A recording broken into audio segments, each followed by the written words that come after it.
Hi and welcome. Well, today I just wanted to give you a little introduction to points in Carlson and how to import the points and use the points to create grid files and do isopach mapping. I've already shown you in my other tutorial like what different uh, gridding methods that you can use with Carlson, and in this one I'm just going to give you a real guide on how to import the point, and you can see me do that in Carlson software and few little things about points. So again, this is not for anybody who is like really expert using Carlson software or really expert in three-dimensional modeling. This is for somebody with really very basic knowledge with with Carlson mining, and I'm a geologist, so if you are an engineer, you are probably at a much advanced stage than what I am today. So go and look for some expert webinars on Carlson website. Well, let's let's start our discussion with the points. Now, what I'm gonna do, uh, I have this Carlson mining 2011 open in my window. I'm just going to create a complete brand new file to begin with. So it's selecting Carlson 11 DWT and just hit OK. And I'm just going to assign a new name, and I'm going to save it under the Surfcat Learning tutorial point import. Let me see if I have anything else. Point data. Let's save everything under the point data and name my file as point data also. Okay, now let's keep my scale, say horizontal scale 200, and hit next. And they're asking for a data path and a CRD file path, which I'm not going to change anything there, and just hit next. Okay, so now I have a blank file which is point data.dwg file with no information. And if I go to the points and do list points and do all, then hit OK, there is nothing to list because there is no data. Okay, now to import points, before you import points, you may want to look at some of the point defaults, like go to the defaults, and usually I keep both description and elevations turned on. And if you are dealing with the points and you want to use your data to create grid files for, like, say, thickness grid or structure grid, you want to turn on that option for locate on real z-axis. If you don't do that, then it will be imported and the locations will be honored, but the z value will not be honored for your point, so you can't use that to grid anything. Okay, now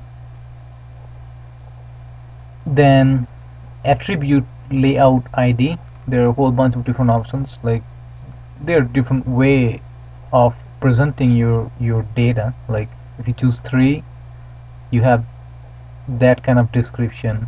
It's like more like a formatting thing. 6 will give you this, 7 will give you this, 8 will give you this, and stuff like that. Now you can choose a symbol. Let's choose a solid circle. And point numbers, okay, why not? Automatic point numbers, start point numbers with 1. And usually I keep separate layers, so that way your points and the symbols, they are saved in 2 different layers. And layer for points, and I use PDS. You can use whatever you like. Okay, then just hit OK. So now our point defaults are all set, and the next thing we want to do, import that the file, and this is where you want to click on import text or ASCII file, and then it's user defined, and you can actually import whole bunch of different things. Because most of the time I just use Excel file user defined. And let's select our example point database, and on the data preview window you should be able to see what kind of data you're looking at. And here you know that there are X and Y and Z, and Z is the thickness for the cold seam that I'm gonna model, and you know there's a comma between those three different things. Now you hit open. Now you gotta make sure that that common format that's exactly same as what it's in the preview window. So you don't want to choose XYZ or something else. It has to be exactly the same as what you have in the preview window. Most of the time it's the first line. Okay, so the first line is not a data point, so hidden lines to skip is 1.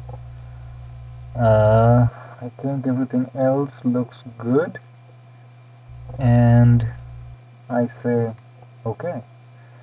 Then I got a message box. It says read in 11 points to our CRD file. Hit OK, and here they are.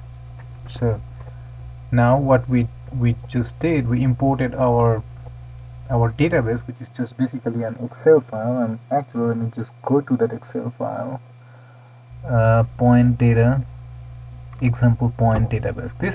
This is the file that I just imported. Okay, so what we have here is just some X coordinates, some Y coordinates, and associated cold and thickness value for that point. I have only like 11 points in here. So you can create this file with Excel and just make sure to save it as CSV, and you're done. Okay, now go back to my Colson window. Now what you really want to do at this point is just to go to your points and real quickly check this list point and do all and hit OK. Then just to make sure that you have everything right, select all of that and do a display, and it should give you a nice report on your points, like this point 1, 2, and you have 11 points, and it's giving you northing and easting and elevation. And that elevation, don't confuse yourself with the real elevation.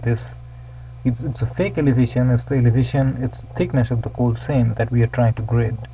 Okay, so we have 11 points and all those different points, and they're all in our TWG file right now.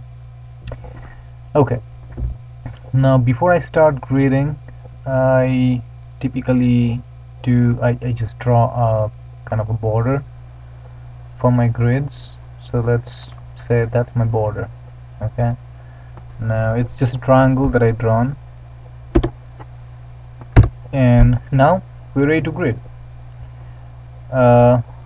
If you want, you can do a whole bunch of things in here. You can add more points, you can edit points, you can do a whole bunch of things, but as I'm going to focus more on the gridding method, so let's do some gridding here first. To do the grid, you have to just go to the grid file and just click on make a 3D grid file, and that's it.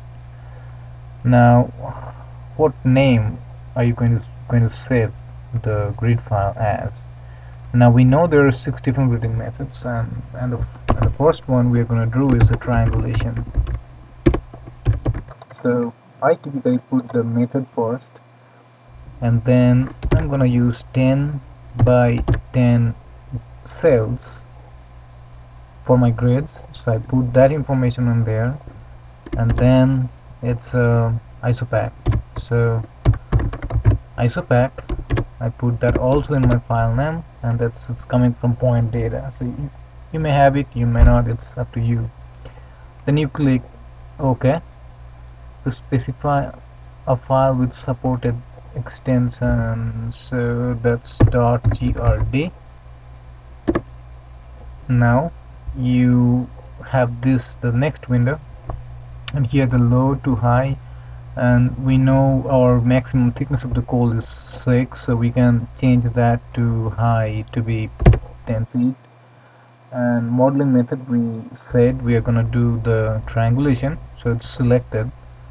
We do not have any inclusion or exclusion areas, and we are going to set the grid position from the screen peak, like this rectangle. That's what I'm going to use as my grid size.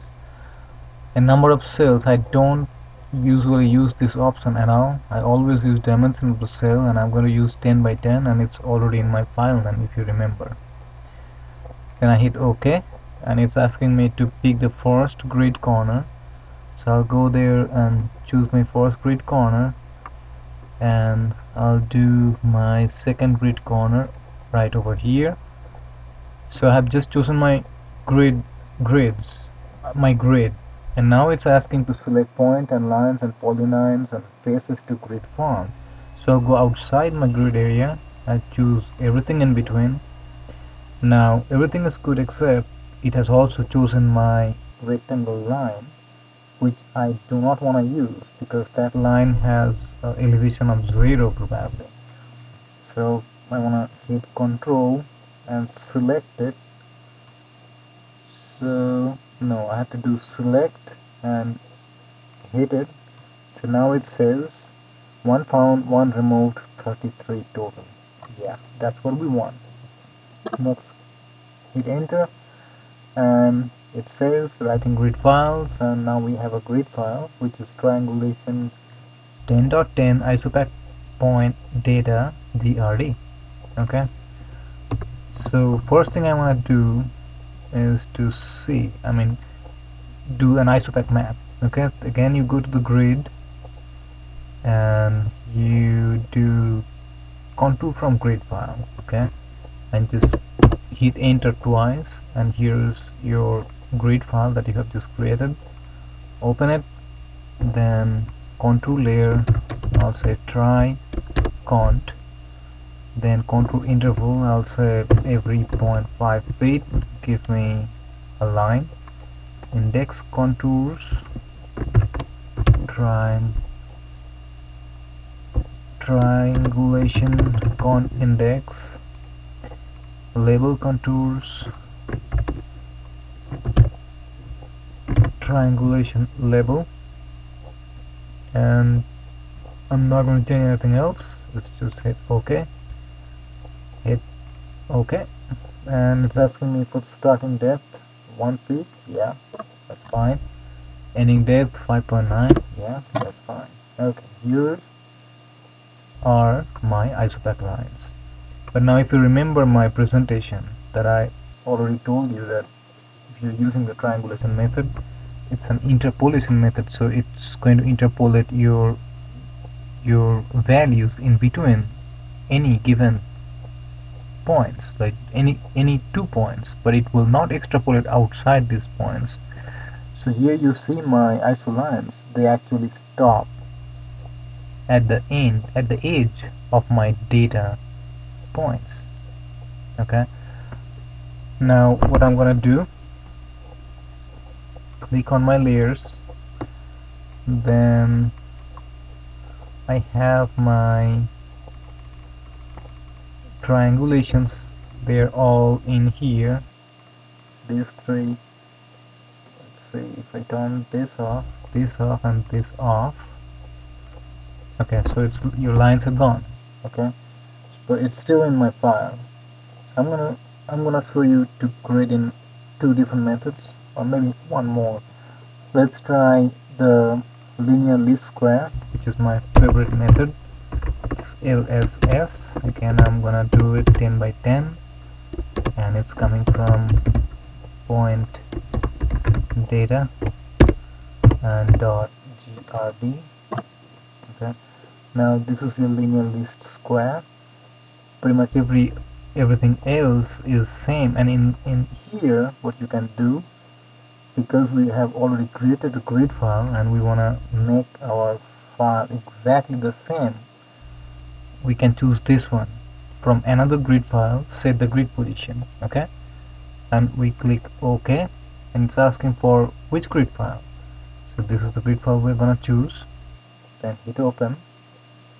So now we can do our choose lines and everything, choose everything, select and deselect the boundary, then hit enter, and it's asking weighing factor to which bar. Now you can use first, second, third, or any other bar. Let's just use second, and here we go, you have a grid. Now again, I'm gonna go to my grid file and do contour from the grid file, hit enter twice. Here's my LSS grid and open it, and instead I'm going to change the layer names to LSS where I had my try, change to LSS, here also triangulation to LSS. Okay, then I hit OK. Now it's asking starting date -5, which doesn't really make sense, but let's start it at 1 and let's go to 7. Let's see what happens. Okay, now this one, what you can see is your isolines, they are extended to my grid boundary. That's the beauty of linear least square. And you see all these lines, they are really smooth and nice looking. They're not as jagged as my triangulation method, and they also honor my data points. Okay, it's a really good gridding method, and I always try to use this method. Triangulation I would use if I have a digital elevation model and or I have a like a topography, really dense data, and I'm trying to make a topography grid. Yes, I'm gonna use the triangulation method. But for most of the geology thing, like for the structure, for the cool seam, this linear least square, it works really good. Okay, now let's go back and check my list one more time and make sure I still have my 11 points in there. Yes, I do. I mean, you can do the same thing, and you can do a whole, like, all other 6 different gridding methods. You can create your own grid and isopach it and see how good your isopach look like. Now once you have the grid, you can also go to the grid file and then do like a grid inspector, and you can select, say, let's choose the LSS, and let's open it and then hit OK. Now you see this window over here. Now as you move your cursor, you will see the value it has already assigned within the grids. Like this is 4.5 and this is a 4, so you would expect all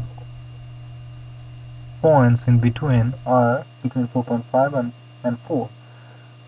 And you can see that as I'm moving towards this line, my values are decreasing, and as I move up to 4.5 line, my values are increasing. So I know that my grid, it's good. Like over here above the 5.5 I have the 5.6, between 5 and 5.5 I have 5.329 right there. Okay, so that's how you can check your grid. And you can also do another thing. You can go to view and do a 3D surface viewer window, choose your grid, open it up, and maybe do vertical exaggeration 10 times or something, and look at your seam like that. Okay, so you can kind of see where it's thick and see the trend and see where it's thin, stuff like that. Okay, well, good luck with grid creation with points, and in later lessons, probably next, I'm going to get into the drill holes and and work with drill holes. But point data is still useful. Sometimes you don't have a complete drill record, you can still use the point data to get the map that you want. Well, thanks for listening. If you have any questions, just don't feel free to send me an email and don't hesitate to ask.